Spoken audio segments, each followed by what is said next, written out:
interrupted. "This is going to be a long, emotional case. I expect you to act like professionals. Now, my diary is very full.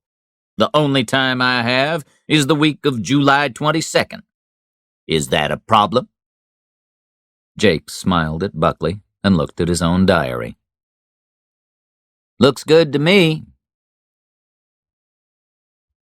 After lunch, Jake visited his famous client in Ozzy's office at the jail. He told him the trial was going to start on July 22nd. "That's 2 months away. Why so long?" "We need the time. It'll take that long to find a psychiatrist who will say you were crazy. Then Buckley will send you to Whitfield to be seen by the state psychiatrists, and they'll all say you weren't crazy. It takes time." "No way to have it sooner?"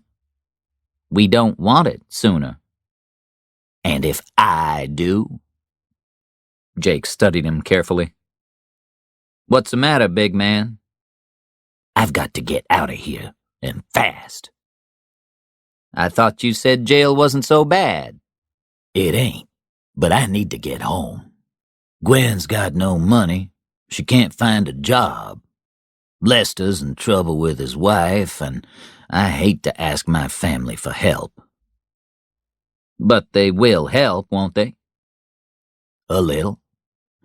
They've got their own problems. You've got to get me out of here, Jake." Gwen, he said, had less than $100. She had to pay bills, and they didn't have much food. She had visited on Sunday and cried for an hour. Her family could not help much. Maybe some vegetables from the garden and a few dollars for milk and eggs. Jake looked through his notes and waited for Carl Lee to ask for some of his money back. Most of his poorer clients did, but the question did not come. "Anything you want to ask, Carl Lee?" "Yes. What can I say tomorrow when I see the judge?" "Carl Lee, for the moment, you don't say anything. Remember, you paid me to do the talking." On the Sunday morning, others were thinking about Carl Lee Haley and his family. At black churches all over Clanton, the buckets and baskets and plates were passed and repassed and left at the front doors to collect money for the Haley family. The people who had come to pray were asked to give generously to support Carl Lee and his family. The Reverend Ollie Agee had organized the collection in his church and other churches across town. He was very pleased that the black people of Clanton were giving so much. Another 2 Sundays like this, and the churches would be able to start a strong movement against the nigger haters of Ford County. There might even be enough money to pay for a new Cadillac for some valuable church workers, like the Reverend Ollie Agee. Carl Lee Haley gave the blacks really good reasons to work together. Jake soon discovered that Carl Lee was not the only one with problems. The Ku Klux Klan had decided that it was time to show him their feelings about nigger-loving lawyers. Several hours before the sun rose on Monday morning, 3 Klan members put up a wooden cross in the front yard of Jake's house on Adams Street and set fire to it. It was a warning. "This scares you, doesn't it?" Jake asked his wife as they stared out in horror at the burning cross. "If they can do this, Jake," Carla replied slowly, "why not the house? No case is worth this. You've got to stop." Chapter 6. Professional Witnesses. Jake had no intention of dropping the case. First, he had to find a psychiatrist they could afford. He needed to talk to Lucien. 2 days after Jake phoned him, Lucien called Ethel. He asked her to tell Jake to come see him. It was important. He had a visitor that Jake needed to meet. Dr. W.T. Bass was a retired psychiatrist from Jackson. His retirement had been for the same reasons that Lucien was forbidden to practice law. He had a liking for whiskey that was stronger than his liking for his profession. The doctor and Lucien sat outside the house, waiting for Jake to arrive. "What do you want me to do?" asked Dr. Bass.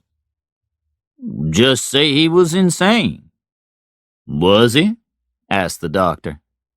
"That's not important." "What is important?" "To give the jury a reason to say Carl Lee was not guilty. They won't care if he's crazy or not, but they'll need some reason to let him go." "It would be nice to examine him." "You can. He's at the jail, just waiting for someone to talk to." "I'll need to meet with him several times." "I know that." "And if I don't think he was insane at the time of the shooting?" "Then you won't be able to speak at the trial and get your name and picture in the paper, and you won't be interviewed on TV." Bass finished one glass and poured another. He was not happy about taking the case. He didn't practice now, and he was frightened of making a fool of himself. He knew his weaknesses. "What about this?" He waved his drink at Lucien. "You shouldn't drink so much," Lucien replied, keeping the smile off his face with difficulty. The doctor dropped his drink and exploded in laughter. He rolled out of his chair, holding his stomach, helpless with laughter. "And now you're drunk," Lucien said, as he went into the house for another bottle. When Jake arrived an hour later, Lucien and the doctor were asleep. Jake walked up the steps to the house and woke Lucien. "Jake, my boy, how are you?" "Fine, Lucien. I see you're doing quite well." He looked at the empty bottle, and one not quite empty. "I wanted you to meet a man," Lucien said, trying to sit up straight. "Who is he?" "A psychiatrist, Dr. Bass from Jackson. A good friend. He'll help us with Haley." "Is he a good psychiatrist?" "The best. We've worked together on several insanity cases. He drinks like a fish, but never during a trial." "That's comforting." "He wants to meet Haley as soon as possible. Tomorrow, if he can." The one problem today was that no one could wake Dr. Bass to arrange the meeting. Jake walked down the steps toward his car, listening to his former boss laugh and curse and throw pieces of ice at Dr. W.T. Bass, psychiatrist, witness for the defense. Deputy Dwayne Looney left the hospital that afternoon and drove his wife and 3 children to the jail, where the sheriff, the other deputies, and a few friends waited with a cake and small gifts. He would continue to work in the office and would keep his uniform and full salary. 2 days later, Carl Lee Haley was taken to meet Dr. Wilbert Roadheaver, the head psychiatrist at the state hospital. Dr. Roadheaver had been appointed by the prosecutor to see if Carl Lee had been insane or not when he killed the men who raped his daughter and accidentally shot Deputy Looney. Chapter 7. Problems for Jake. Several legal steps were still needed before Carl Lee's trial. First, Jake had to ask for the trial to be moved to another part of the state. Although he did not win this argument, he felt okay. He did a good job in court and looked a lot better than Rufus Buckley, the prosecutor.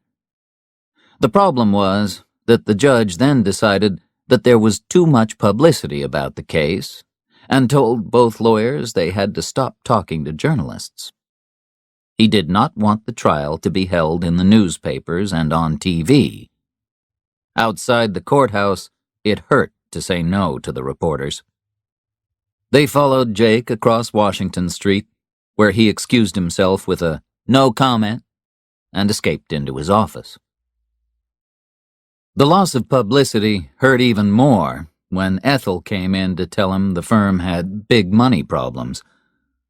Since the start of the Haley case, he had seen no other clients and had not been chasing those who had failed to pay him. "Look at these," she said, waving a handful of bills under his nose. $4,000. How am I supposed to pay these? How much is in the bank? $1,900. Nothing came in this morning. Nothing. Not a penny. After Ethel had complained for another 5 minutes about how this case was ruining the business, Jake lost his temper. "Shut up, Ethel. Just shut up. If you can't take the pressure, then leave. If you can't keep your mouth shut, then you're fired." "You'd like to fire me, wouldn't you?" "Maybe I would. I don't care at the moment." She was a strong, hard woman. 14 years with Lucien had done that to her. But at the moment, she was clearly very unhappy. "I'm sorry," she said. "I'm just worried." Worried about what? "Me and Bud. What's wrong with Bud?" He's a very sick man. I know that. His blood pressure is getting worse, especially after the phone calls. He's scared. We're both scared." How many phone calls? "Several. They threaten to burn our house or blow it up. They always tell us they know where we live, and if Haley goes free, then they'll burn it down while we're asleep." Jake found it difficult to be sympathetic to Ethel. There were other things on his mind. His wife wanted him to drop this case. He knew that the bank would not lend him any more money. The Ku Klux Klan were threatening both him and his secretary. And now he could not talk to the newspapers and get the publicity he needed so badly. The Ford County Ku Klux Klan had its first meeting at midnight on Thursday, July 11th, in a field in a forest somewhere in the northern part of the county. The 6 new members stood nervously in front of the enormous burning cross and repeated strange words after the leader. An armed guard stood quietly down the road, sometimes looking at the ceremony, but mainly watching for uninvited guests. There were none. At exactly midnight, the 6 fell to their knees and closed their eyes as white cloths were placed over their heads. They were Klansmen now, these 6, and among them was Freddie Cobb, brother of the dead rapist. A few hours later, Pirtle, the deputy on night duty at the sheriff's office, received a phone call. The caller did not give a name, but he said that the Klan was planning to blow up Jake Briggance's house that night. Pirtle woke the sheriff, and within 10 minutes of the call, Ozzie Walls and 2 deputies were outside Jake's house. They checked that there was no one around, then Ozzie pressed the doorbell. The wooden door opened, and Jake looked out at the sheriff. He was wearing a nightshirt that fell just below his knees, and he held a loaded gun in his right hand. "What is it, Ozzie?" he asked. "Can I come in?" "Yes. What's going on?" "Stay outside and wait for me," Ozzie told the deputies. Ozzy closed the front door behind them and turned off the light. They sat in the dark living room overlooking the front yard. Ozzy told Jake what the Klan were planning to do, and told him to get his wife and daughter out of town as soon as he could. Jake had never moved so fast in his life. Within 15 minutes, Carla and their daughter were in the car and driving to a neighbor's house. Ozzy, Jake, and the deputies sat outside in the dark, waiting for the Klan to come. They didn't have to wait long. Ozzy saw him first, a man walking down the street. In his hand, he carried a box, a suitcase of some sort. Ozzy took out his handgun and stick and watched the man walk directly toward him. Suddenly, the figure ran across the yard next door and to the side of Jake's house. He carefully laid the small suitcase under Jake's bedroom window. As he turned to run, Ozzy's police stick crashed across the side of his head, tearing his right ear into 2 pieces. He screamed and fell to the ground. "What's your name?" Ozzy demanded. The man said nothing. I asked you a question, Ozzy said. Pirtle and Nesbit stood beside him, guns ready, too frightened to speak or move. I ain't speaking, came the reply. Ozzy raised the stick high over his head and brought it down on the man's right ankle. They could all hear the bone crack. He screamed, and Ozzy kicked him in the face. He fell backward, and his head hit the side of the house. Jake looked at the suitcase and then put his ear next to it. He jumped back. "It's ticking," he said weakly. Ozzy bent over the man and laid the police stick softly against his nose. I've got one more question before I break every bone in your body. What's in the case? No answer. Ozzy pulled back the stick and broke the man's other ankle. What's in the case? He shouted. Dynamite, came the reply. Ozzy tied the man to a gas pipe next to the window. He carefully lifted the suitcase by the handle and placed it neatly between the man's broken legs. Ozzy kicked both legs to spread them.